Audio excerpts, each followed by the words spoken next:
Can you help us understand some of the key communication challenges that they face? Okay, my boss have already said that autism is a neurodevelopmental disorder. So that means that it affects their brain. Yeah, and it also affects their speech and language development. So that means that they do have poor communication skills.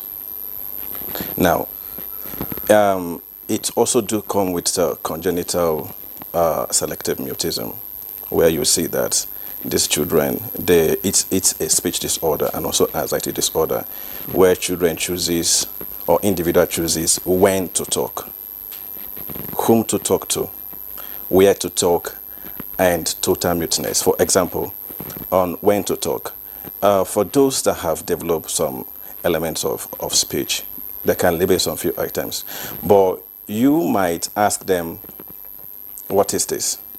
They will ignore you, not because they are stubborn, but at that moment, that anxiety disorder that affects their speech will make them not to respond to you.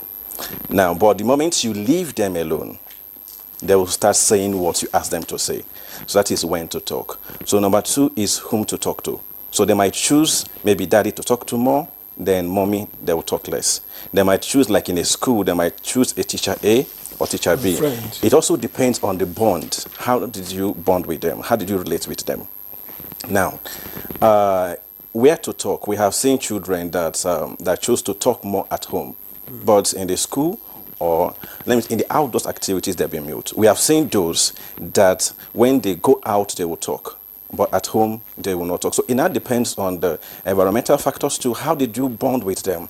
How did you gain that trust? Because there is this part of brain that actually controls our emotion. This is called the amygdala. So it controls our emotions, and that it detects threats, fear, and anxiety. So once they feel that this environment is not safe for me, once they feel that home environment is not safe for them, it's toxic for them, they might withdraw. All right. But once they see environment that is very free for them, welcoming, they'll open up their mind. They will relax. So, and the last one, it can actually be total muteness.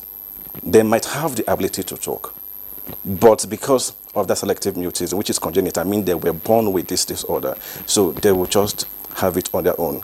And there's this research that says that children with autism do develop, their amygdala do develop early, from 6 to 12 months. It develops early, and that can trigger that anxiety issue because it controls emotion. Now, you also their social interaction is also being affected too. So they would love to play alone, and while they're playing alone, like what my boss said earlier, that screen time do affect them. So they will be having what we call delayed echolalia, repeating what they have watched through that screen time. So when other kids want to talk to them, they will ignore them. They focus on what they have watched. So they will have what we call delayed echolalia, or what we call scripting. So, and that is why we do encourage parents to please do a way to keep that screen time. I mean, that tablet away from them, the cartoon away from them, interact with them, engage them, take them for outdoors activities, play with them, go to parks, let them mingle with other kids. So for those ones in the school, what we do is that, because it is a holistic effort, we now collaborate with teachers, because now there's what we call generalization. If you can talk to me, talk to others. And that is why in my center, we do not pair one therapist with only with one child.